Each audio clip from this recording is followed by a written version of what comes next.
Hi, I'm Belinda, the Director of the Institute of Personal Care Science, and I get asked a lot of little questions about hair products and hair masks and conditioners in particular.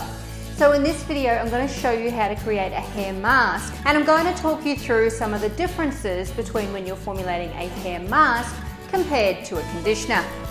So let me show you the product and how it's put together. This is the product we're going to be making today. As you can see, it's a really viscous hair mask.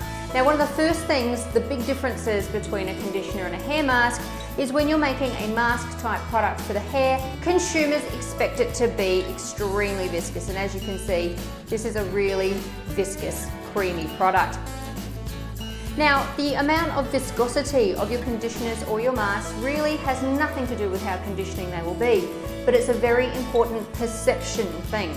So your consumers will look at a more viscous product like this and expect it to be really conditioning for the hair.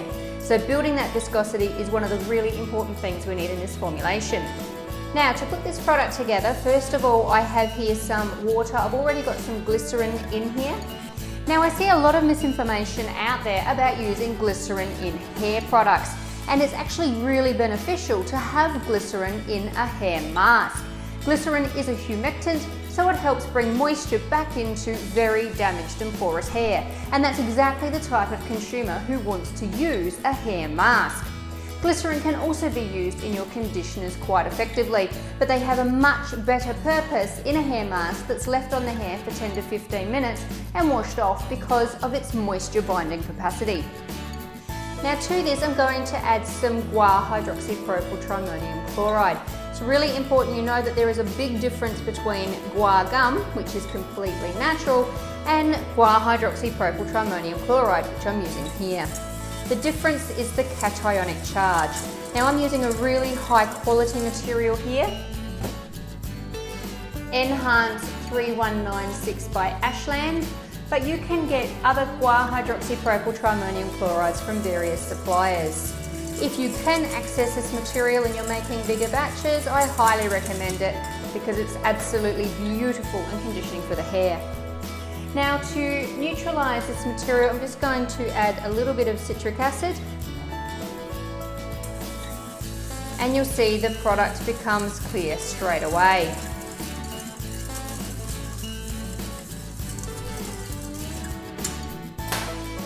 Now I'm going to heat my water phase. The method I'm using here is really important. We need to heat this water phase to really hot because I need to add a lot of waxes to build this viscosity. And if I was to add these to a vat and try and heat them separately, I could end up with a waxy plug at the bottom of my vat, which is a big manufacturing problem. Not such a problem in the lab, but it's a big problem when it comes time to manufacture. I'm also only using a very small proportion of oil to my waxy ingredients. This is another big area of misinformation out there for conditioning products. It's not actually the amount of oil that provides the conditioning benefits of your formula, but it's the cationic emulsifier that provides that beautiful slip and detangling. That guar hydroxypropyltrimonium chloride I also just used also provides some detangling and conditioning properties. So it's not really the oil at all. The more oil you use, the more you weigh down the hair. So in a conditioner, I would use a lower proportion of oil, but even in a mask, I'm limiting it in this formula to 3%. And that's perfectly acceptable with very dry, damaged hair, even like mine.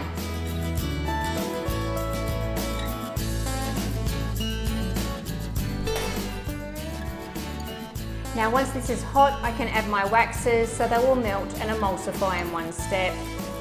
I'll also add my oil at this stage so it will emulsify too. And with the very large amount of emulsifiers present, it won't have a problem being stable.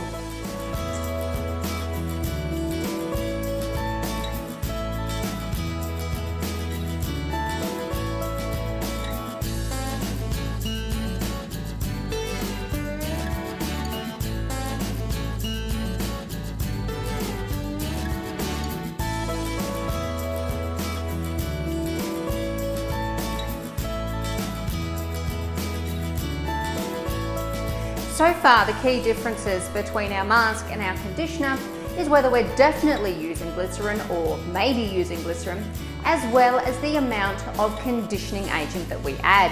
Now I'm using Prodazaquat MCC as my conditioning agent, which is a combination of dihydroammonium methosulfate, quaternium 87 and cetyl alcohol. This builds some waxy consistency to the formula, but I also need cetyl alcohol to really build that viscosity. This also helps with wash off. Now the quaternium 87 in there acts as my polyquaternium material. It's another conditioning additive, but it really is the dihydroammonium methosulfate that's having the main impact on the conditioning and detangling benefits of this formulation. Now when I'm making a conditioner, I wouldn't use quite as much, and I also wouldn't need to build as much viscosity, so I can also reduce the input of cetyl alcohol that I would use. But my oil input is relatively similar. Remember, it's not the oil that's doing the conditioning.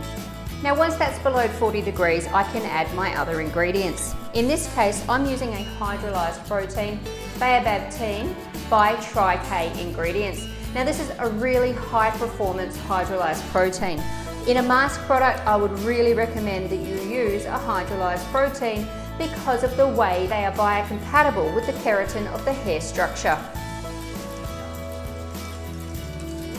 Some of your hydrolyzed proteins can have a little bit of an odor though, so make sure your fragrance will cover it.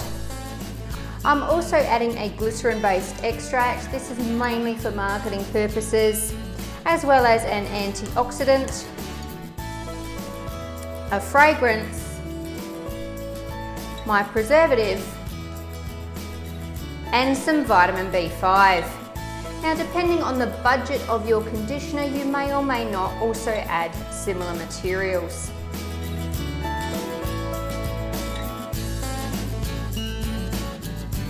Now if I was just formulating a conditioner, I could add a polyquaternium agent at this stage if it wasn't already present as part of my cationic emulsifier blend. In this case, my cationic emulsifier did have a quaternary agent present, so I'm not going to add any more. When you're making a mask, you would definitely want to add a polyquaternium, again if it's not already present as part of your cationic emulsifier blend. I'm just going to check and adjust pH.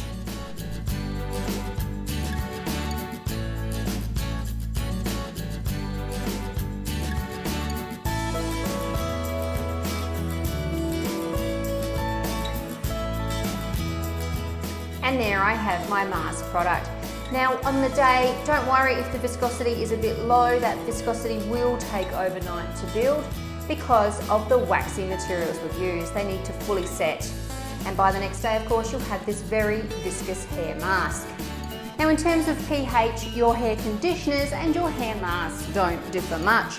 Remember, they need quite an acidic pH between 4 to 4.5, and that's so that the cationic agents will cling really strongly to the hair shaft to give you a beautiful slippery finish. This also helps with detangling and making sure that they're anti-static. Well, there you go, that's how to make a hair mask and some of the key differences between a hair mask and a conditioner. The ingredients you use in your conditioner will also very much depend on the budget of your conditioner, but your hair mask needs those reparative agents to fully perform like a consumer would expect a mask to. Remember too that if you wanted to access some of the higher performing materials you've seen me use in this video, to join our Cosmetic Raw Materials for Small Brands Facebook group. There you can post and split packs with others near you. I hope you've enjoyed this video on how to make hair masks. Please give the video a thumbs up. Please leave any questions or comments below and make sure you subscribe to receive notifications about all our videos. Happy formulating!